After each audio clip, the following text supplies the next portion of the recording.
Batu akan memperkenalkan diri terlebih dahulu. Yang pertama, Fiona Ranjani, Kalista Muslimah, Muhammad Rifki, Gusti Fikar Valian, serta yang memegang kamera adalah Syarif Izam Zoki Febriano.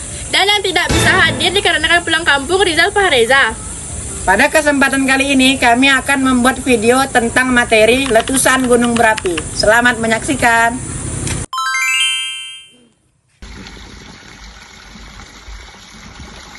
Isi berita sekarang semuanya bencana melulu, terutama gunung meletus. Kenapa ya bisa terjadi? Iya juga ya. Kemarin saya juga ada lihat beritanya di HP. Kok bisa gitu ya?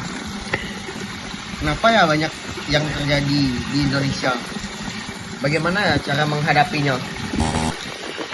buat yang masih bingung dengan pertanyaan yang tadi, yuk mari kita bahas. Penyebab gunung meletus terbagi menjadi beberapa faktor. Yang pertama, tekanan dari gas magma. Tekanan dari gas memaksa magma naik ke atas.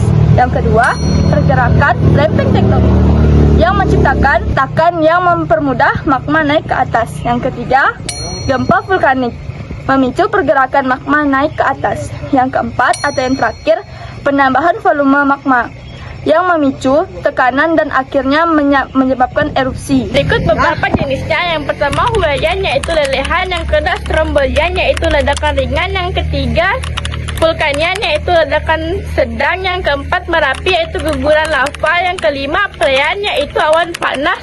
Dan terakhir pelinian, yaitu ledakan dahsyat. Menjawab pertanyaan mengapa di Indonesia sering terjadi letusan gunung berapi. Yang pertama, karena Indonesia terletak di zona subduksi, yaitu pertemuan antara 3 lempeng dunia yang saling bergerak, yaitu lempeng Eurasia, lempeng Indo-Australia, dan lempeng Pasifik, yang sering bertumbuk dan juga menciptakan gempa vulkanik maupun tektonik di wilayah Indonesia. Yang kedua, keberadaan Indonesia terletak di jalur cincin api Pasifik yang menyebabkan aktivitas vulkanik dan tektonik meningkat. Dan yang terakhir, di wilayah Indonesia terdapat banyak sekali gunung, yaitu ada lebih dari 127 gunung berapi aktif yang terletak di sepanjang 7.000 km. Ciri-ciri akan ada letusan gunung. 1. Terjadi gempa lokal atau vulkanik. 2. Suhu di sekitar kawah meningkat. 3. Sumber air mengering. 4. Tanaman layu. 5. Hewan lari dari gunung. 6. Suara gemuruh.